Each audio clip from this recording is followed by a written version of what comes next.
নমস্কার বন্ধুরা, প্রকৃতি কিচেনে আপনাদের স্বাগত। আশা করি আপনারা সবাই ভালো আছেন। আবারও আমি চলে এলাম একটা রেসিপি নিয়ে। তো আজকে আমি বানাবো পনিরের একটা রেসিপি। তার জন্য এখানে আমি পনির ছোট ছোট কিউব করে নিয়েছি। এখানে আমি কড়াই বসিয়ে দিয়েছি আর একটা মশলার আমি পেস্ট বানাবো। তার জন্য এখানে আমি দিয়ে দিচ্ছি মিক্সিং বলে একটা টমেটো, দিচ্ছি একটা তেজপাতা, আর এখানে আছে এক টুকরো আদা, কয়েক কোয়া রসুন দিয়ে দিলাম, আর এখানে আছে দুটো পেঁয়াজ, মাঝারি সাইজের দুটো পেঁয়াজ আমি দিয়ে দিচ্ছি। আর দিয়ে দিচ্ছি গোটা গরম মশলা, দারচিনি, আছে লবঙ্গ আর ছোটো এলাচ। এটাকেও আমি একসাথে একটা পেস্ট বানিয়ে নেব। মশলার পেস্টটা রেডি করে নিয়েছি। এবার আমি কড়াইতে দিয়ে দেব সাদা তেল।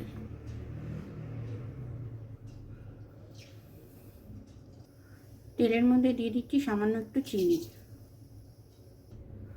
এবার আমি দিয়ে দিচ্ছি একটা শুকনো লঙ্কা ফোড়নে, আর দিচ্ছি একটা তেজপাতা।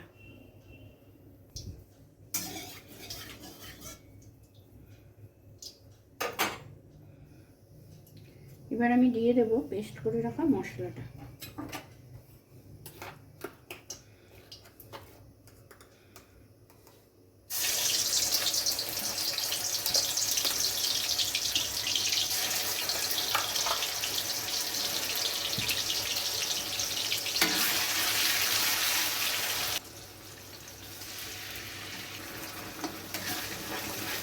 মশলাটা একটু খুন্তি দিয়ে আমি নেড়ে নিচ্ছি।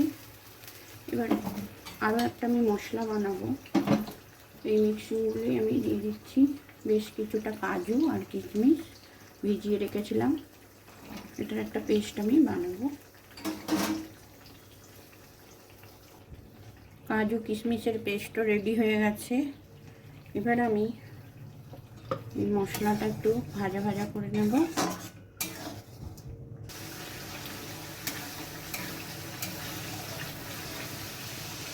মশলাটা হালকা ভাজা হয়ে গেছে। এবার এখানে আমি কেটে রেখেছি একটা ক্যাপসিকাম, এটা আমি এতে দিয়ে দিচ্ছি। ক্যাপসিকামটা আমি কেটে ভালো করে ধুয়ে নিয়েছিলাম, মশলার সাথে আমি দিয়ে দিলাম। এই খাবারটা খেতে এত সুস্বাদু হয় বন্ধুরা, সময়ও কম লাগে, কিন্তু খেতে হয় অসাধারণ। আপনারা অবশ্যই এইভাবে একবার বানিয়ে খাবেন।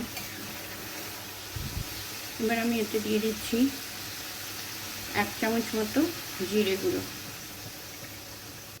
দিয়ে দিচ্ছি সামান্য একটু লঙ্কা গুঁড়ো।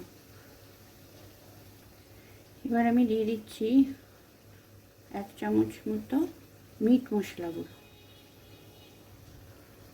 আবারও আমি মশলাটা ভালো করে কষিয়ে নেব।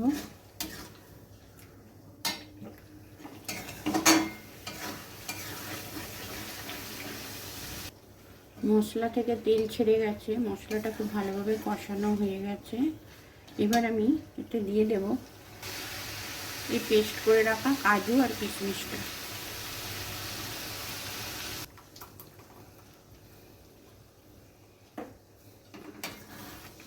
পেস্ট করা কাজু কিশমিশটা দিয়ে আবার আমি মশলার সঙ্গে এটা ভালোভাবে মিশিয়ে নেব। এই রান্নাটায় আমি কোনো হলুদ অ্যাড করব না। আপনারা চাইলে হলুদ দিতে পারেন, কিন্তু আমি এতে হলুদ দেব না। এবার আমি এতে দিয়ে দেব পরিমাণ মতো লবণ।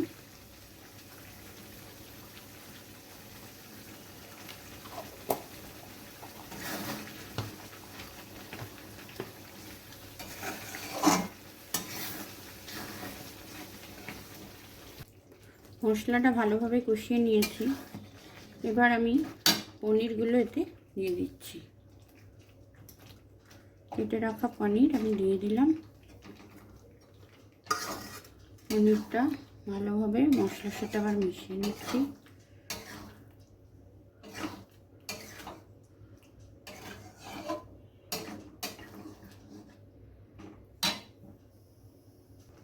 দিয়ে দিচ্ছি সামান্য একটু চিনি, এই 1/2 চামচ মতো চিনি দিয়ে দিলাম।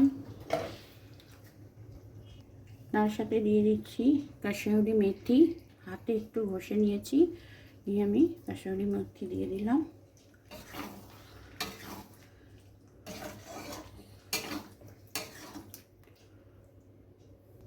সব শেষে আমি দিয়ে দিচ্ছি এক টুকরো বাটার।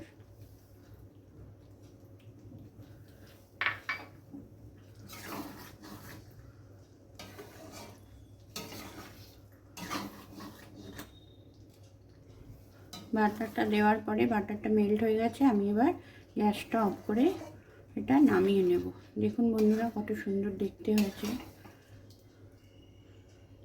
তো পনির সুন্দরী রেডি, তৈরি হয়ে গেল পনির সুন্দরী। তো বন্ধুরা তৈরি হয়ে গেল পনির সুন্দরী।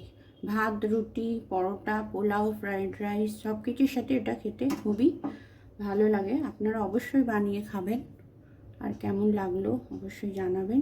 আজকের মতো টাটা, আপনারা সবাই ভালো থাকবেন।